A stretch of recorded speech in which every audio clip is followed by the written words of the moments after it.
IIM के एग्जिमप्रेन्योर के show में मैं एक आज नए कैंडिडेट को लेके आई हूँ जिन्होंने वेरी डिफरेंट प्रोडक्ट, बहुत ही अलग प्रोडक्ट पे काम किया है और एक्सपोर्ट भी किया है।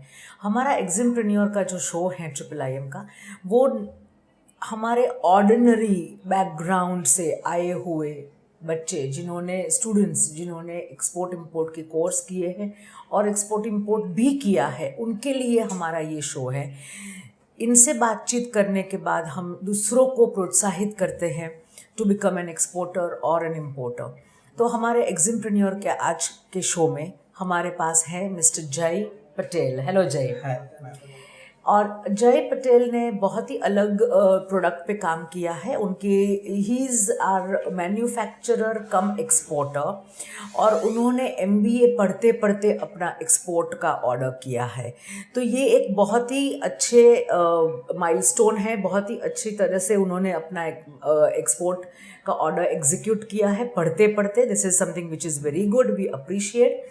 और इनका प्रोडक्ट है जो टैबलेट्स होती हैं उसके ऊपर जो कोटिंग आता है ताकि हमें दवाई कड़वी ना लगे, वो कोटिंग जो है उसके ऊपर ये इन्होंने काम किया है और ये जो कोटिंग का मटेरियल होता है ये उन्होंने एक्सपोर्ट किया है। So this is something which is called a chemical and he has exported it to Bangladesh. तो जय हमें आज बताएंगे कि उनकी जर्नी कैसी रही, उनको कैसे ये काम मिला, उनको कैसे ऑर्डर मिला और पेमेंट टर्म्स भी क्या रही और पेमेंट आ गया कि नहीं आया, जो हमारे सब में थोड़ी सी डर रहता है हमारे दिल में। तो आज हम वो जय के मुंह से डायरेक्टली सुनेंगे कि कैसे हुआ। जय, आप हमें बताइए कि पहले तो आपका बैकग्राउंड क्या रहा, आपको क्यों एक्सपोर्ट इंपोर्ट में इंटरेस्ट हुआ? मेरे पापा का एक बिजनेस, उनका जो फार्मास्यूटिकल बिजनेस है। First of all they start that journey by doing job in pharmaceutical company. उन्होंने शुरुआत की फार्मास्यूटिकल कंपनी में। फिर उनको ये सूझा कि ये जो टैबलेट कोटिंग का जो बिजनेस है उसमें स्कोप है। तो उन्होंने 1998 में ये फर्म स्टार्ट किया, योगी टैबलेट कोटिंग प्राइवेट लिमिटेड करके, और डोमेस्टिक मार्केट कवर किया सच एज गुजरात के अंदर। फिर हमने एक in 2008 we take export import code लिया और तब से हमने मार्केटिंग शुरू कर दिया। जैसे मेरे पापा का जो स्टार्टिंग था उन्होंने तब स्टार्ट कर दिया था ये मार्केटिंग। तो फर्स्ट ऑफ बहुत सारी जगह हमने अप्लाई किया। फिर एक क्लाइंट हमको बांग्लादेश से रिप्लाई आया अच्छे से। उन्होंने फिर हमको बोला कि we require this type of material, this type of chemical according to our grade. तो हमने उसका जो ग्रेड था वो हमने सेट करके हमने वो मैन्युफैक्चर किया, फिर उसको सप्लाई किया। फिर उसमें पहले बहुत सारे टर्म्स एंड कंडीशन, पहले प्रोफोमा इनवॉइस हमने बनाया उनको अच्छे से उनके रेट से। फर्स्ट ऑफ ऑल वो ट्रेडर था जो बांग्लादेश में हमको मिला, वो ट्रेडर था। उसने हमको बोला कि हमारी ये कंडीशन रहेगी, उस हिसाब से हमने उसको प्रोफोमा इनवॉइस बना के दिया। फिर ओके, तो इसमें आपने उनका कांटेक्ट कैसे हुआ आपका? मतलब वो वेबसाइट से, B2B वेबसाइट से? B2B website. और आपने कितने लोगों को कांटेक्ट किया? 2008 में आपके फादर ने इंपोर्ट एक्सपोर्ट का लाइसेंस लिया। उसके बाद आप कैसे आए इसमें? हाँ, मैं 2016 में मेरे पापा वैसे जो मैन्युफैक्चर किया उन्होंने, तो मैं ऑफिस तब ज्वाइन कर दिया। MBA जैसे मेरा बैचलर ख़त्म हुआ, ऑफिस ज्वाइन किया। फिर हमको लगा कि हमारा ये इंडियन मार्केट कवर हो चुका है तो हमको एक्सपोर्ट मार्केट में जाना चाहिए। इसलिए फिर हमने सर्च किया बायर्स B2B वेबसाइट में, सब जगह मैंने मेरा प्रोफाइल बना दिया। जैसे कि इंडिया मार्ट है, फिर अली बाबा है, अली एक्सप्रेस, वो सब जगह पे। और फिर फाइनली हमको एक बांग्लादेश से कांटेक्ट हुआ, एक ट्रेडर का, जो कि ये फार्मा एग्जीबिशन है। और तो आप गए थे वो फार्मा एग्जीबिशन में? नहीं, आप नहीं गए थे। तो आपको कैसे मिला ये एग्जीबिशन से आपको ये ट्रेडर? एक फ्रेंड को रेफरेंस, जो हम जो सप्लाई करते हैं, हम जो कार्ड और वो सब वेबसाइट से उनको इन्फॉर्मेशन सेंड करते हैं, उसके थ्रू आपको मिला। हाँ। तो ये एक तरीका है कि आप एग्जीबिशंस में जाया करें। हमने बोला है कि बायर ढूंढने के लिए कहाँ जाएंगे, तो इंटरनेशनल एग्जीबिशंस में जाया करें। इंटरनेशनल एग्जीबिशंस की डायरेक्टरी मांगा करें। अगर आप जा नहीं सकते हैं तो उनकी डायरेक्टरी मिलती है चाहे पैसे लेके चाहे बिना पैसे, वो डायरेक्टरी से आपको जेन्युइन बायर्स मिल सकते हैं। वो एग्जीबिशन की जो उन्होंने ऑर्गेनाइज किया है उनकी वेबसाइट पे, या फिर उनको कांटेक्ट करके ईमेल डाल के आपको ये मिल सकता है। तो हमारे जय को ये एक बहुत ही डिफरेंट प्रोडक्ट है जो टैबलेट्स के कोटिंग वाला केमिकल है, तो उनकी मैन्युफैक्चरिंग भी है। कौन सा केमिकल इसमें यूज होता है Jai? Methacrylic acid copolymer type A. नहीं, वापस बोलिए, हमें नहीं समझ में आया। Methacrylic acid copolymer type A. Okay, उसमें बहुत सारे डिफरेंट टाइप्स होते हैं, अलग अलग ओके, हाँ, according to the requirement of client. Okay, तो बायर के रिक्वायरमेंट के हिसाब से इनके वहाँ ये केमिकल का काम होता है, और ये केमिकल फिर उन्होंने एक्सपोर्ट किया। तो बायर की रिक्वायरमेंट आ गई उनकी, तो बायर जो इनका था वो एक ट्रेडर था, मतलब कि वो बांग्लादेश में ये इंपोर्ट करेगा और किसी और बायर को बेच देगा। एक को बेचे, चार को बेचे, वो अपनी मनमर्जी और जो भी दाम में बेचे। तो वो इंसान, जैसे हम मर्चेंट ट्रेडर बोलते हैं, वैसे वो वहाँ का ट्रेडर है जो वो इंपोर्ट करता है। तो उन्होंने ये इनका माल, कितने कंटेनर भेजे आपने? में कंटेनर थ्रू नहीं जाता है, बाय एयर जाता है उनका। हाँ। उसका रिक्वायरमेंट ही उस हिसाब से है, क्योंकि ये केमिकल है, उनको अर्जेंट चाहिए। ओके, तो बाय एयर कितना भेजा आपने? 300 अभी तक टोटल तो समझो ना 2-3 टन्स। 2-3 टन्स। और ये कैसे जाता है बाय एयर? नहीं, हाँ। कैसे पैकिंग होता है इसका? HDP ड्रम्स, जो 20 kgs के ड्रम्स होते हैं, उसमें पैकिंग होता है। ऑल राइट, पहली बार हम देख रहे हैं, सुन रहे हैं कि ड्रम्स में इन्होंने एयर कार्गो से भेजा। तो आपने ये भेजा, तो टर्म्स एंड कंडीशंस आपने क्या रखी जाए? हमने इनको टर्म्स पहले, हाँ, इनको टर्म्स रखा। इनको टर्म्स में हमने उनको बोला कि आपको किस हिसाब से आपको प्राइसिंग क्या है क्या नहीं, तो उन्होंने फिर हमको सामने से बोल दिया। उनका जो भी होता है, ट्रेडर है तो ट्रेडर का जो भी हो वो सब एक्सपेंस ऐड करके लास्ट में हम CIF कॉन्ट्रैक्ट, इनकोटर्म का CIF कॉन्ट्रैक्ट किया। तो CIF मतलब कि आपने कॉस्ट सारी ले ली, कार्गो की इंश्योरेंस ले लिया, और आपने फ्रेट भी भरा। तो FOB plus insurance plus freight up to Bangladesh, जहाँ भी उन्होंने मांगा, तो वहां तक उनकी कॉस्ट हुई इनकोटर्म में। और पेमेंट टर्म्स क्या थी आपकी? लेटर ऑफ क्रेडिट LC में ही थी। सेल्स साइड में, हाँ। हम अभी समझो ना, बहुत 3-4 साल हो गए पर तो भी वो LC से ही हम करते हैं। कोई भी बार हमने वो नहीं लिया है। वेरी गुड, LC से ही। हाँ, रिस्क नहीं लेना चाहते हैं। आपने बायर का वेरिफिकेशन करवाया था? ये ट्रेडर बायर, हाँ, बायर का उन्होंने करा था। उन्होंने SIS जो होता है अपने अहमदाबाद के ऑफिस में, वो हमारे यहाँ पे आके वेरिफिकेशन करके गए। बायर SGS से वेरिफिकेशन करवाया इन्होंने, उनकी ऑफिस में भी गए थे।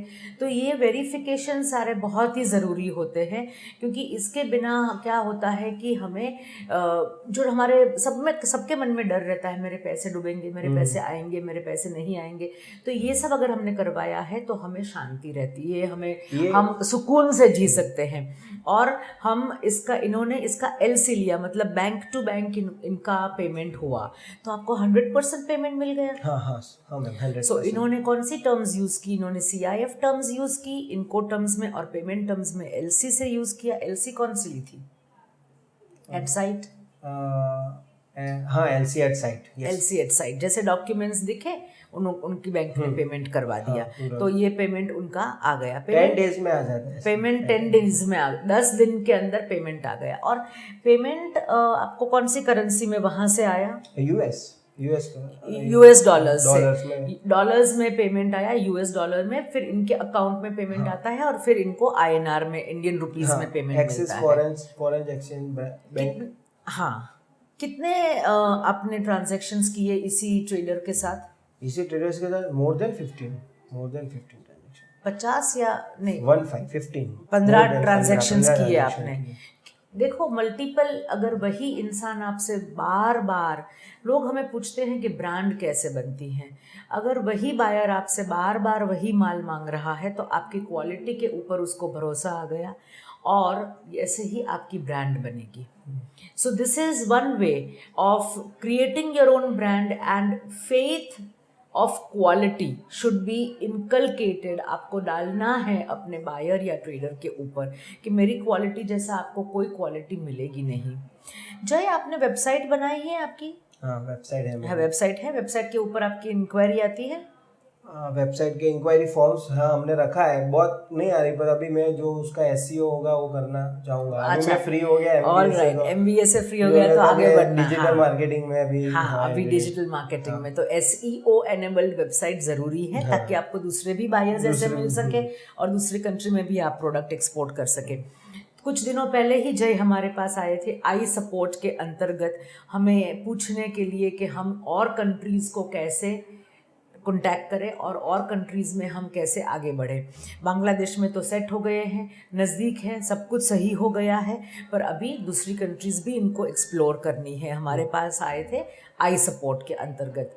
हमारा आई सपोर्ट एक फ्री सेशन रहता है, हमारे स्टूडेंट्स हमारे पास आ सकते हैं, फैकल्टी के पास उनके सारे सवाल लेके। हर वेडनेसडे अहमदाबाद में और हर वेडनेसडे सूरत में आई सपोर्ट रहता है, जहाँ फेस टू फेस आप मिल सकते हो। This is one of our free life time services that IIIM gives to its students. Jay, आप क्या महसूस करते हो एक्सपोर्ट करने के बाद? कि इंडियन मार्केट से अच्छा फॉरेन मार्केट है। Oh very good. Easily payment आ जाता है। जैसे कि इंडिया में अभी अपने आज हम सप्लाई करते हैं तो क्रेडिट टर्म्स उनकी अलग अलग होती है, 45 डेज होती है, कोई कंपनी 60 डेज के बाद पेमेंट देती है। बट ये फॉरेन ट्रेडिंग में बहुत ही अच्छा है और एलसी से काम करना तो बहुत ही अच्छा है कि 10 to 15 डेज, मैक्सिमम 15 डेज में आपका पेमेंट आता है और वो सेफ पेमेंट है। आपकी बैंक कौन सी है? Axis bank. एक्सिस बैंक में अकाउंट है, 15 दिन मुश्किल से लगते हैं पेमेंट में, सपोर्ट मिलता है और डोमेस्टिक मार्केट से इंटरनेशनल मार्केट बड़ा अच्छा है, ऐसा हमारे जय कह रहे हैं। तो ये एक्सपोर्ट करने के लिए सबको मोटिवेट कर रहे हैं। और आपको कैसा लग रहा है? जो कोर्स किया तो आपको आसानी से लोग मिलने लगे, ये कोर्स करने के बाद ही आपने एक्सपोर्ट किया है कोर्स, तो कैसा लगा सपोर्ट? बहुत ही अच्छा लगा। जैसे कि IIIM का कोर्स में बेनिफिट ये है कि आप सारे डॉक्यूमेंटेशन कैसे, फिर पहले तो आईसी कोड, जो बाहर जो आईसी कोड के लिए लोग जो पैसा लेते हैं वो फर्स्ट ही सेशन में ये लोग आपको बता देते हैं कि IIIM बता देता है कि आईसी कोड बहुत ही मामूली चीज़ है, इजीली अवेलेबल है। जिस आईसी कोड जिसको सरकार DGFT की वेबसाइट पे 500 रुपीज़ ही आपको भरने हैं, किसी को कुछ नहीं देना होता है, ऑनलाइन पेमेंट करना है, वो हम आपको सिखाते हैं। और बाकी एजेंट्स 2-3 हज़ार रुपये ले लेते हैं और आपको पता भी नहीं चलता कि इतना आसान है ये करना। जैसे ये चीज़ें जो हम सिखाते हैं वो आपको इंडिपेंडेंट बनाने के लिए सिखाते हैं। पहली बार आपने अगर सपोर्ट लिया है तो ठीक है, पर दूसरी बार आपको कम सपोर्ट की ज़रूरत रहे वैसे हम सिखाते हैं, वैसे हमारा आई सपोर्ट भी रहता है और आप आगे अपने तरीके से आसानी से बढ़ सकते हो। सो जय, ओवरऑल क्या कहना चाहोगे आपके दूसरे फ्रेंड्स, आपकी तरह दूसरे स्टूडेंट्स, आपकी तरह दूसरे जो एक्सपोर्टर इंपोर्टर बनना चाहते हैं उनको? हाँ, कि जो भी आपका फादर का बिजनेस हो, आपके पास कोई भी अच्छी प्रोडक्ट हो जो इंडियन मार्केट से भी अच्छी फॉरेन मार्केट में चले, तो आपको उसी चीज़ का एक्सपोर्ट करना चाहिए। और आपको कोई भी नॉलेज ना हो तो अच्छे से इंपोर्ट एक्सपोर्ट का नॉलेज कोई भी अच्छे IIIM जैसी बहुत ही अच्छी इंस्टीट्यूट से लेना चाहिए। ओके, पर जाना चाहिए, जाना चाहिए। Okay, so our exporter, eximpreneur, exporter Jay Patel, we thank you very much for being over here and we thank you for coming here to give a message to our other students and other viewers. It is my duty, ma'am, to come here to tell the other people for doing export. All right. And make India prosper. हाँ, India को हमें ज़्यादा से ज़्यादा foreign currency लानी है mission golden bird के अंतर्गत। Thank you very much Jay, we wish you all the very best. Thank you.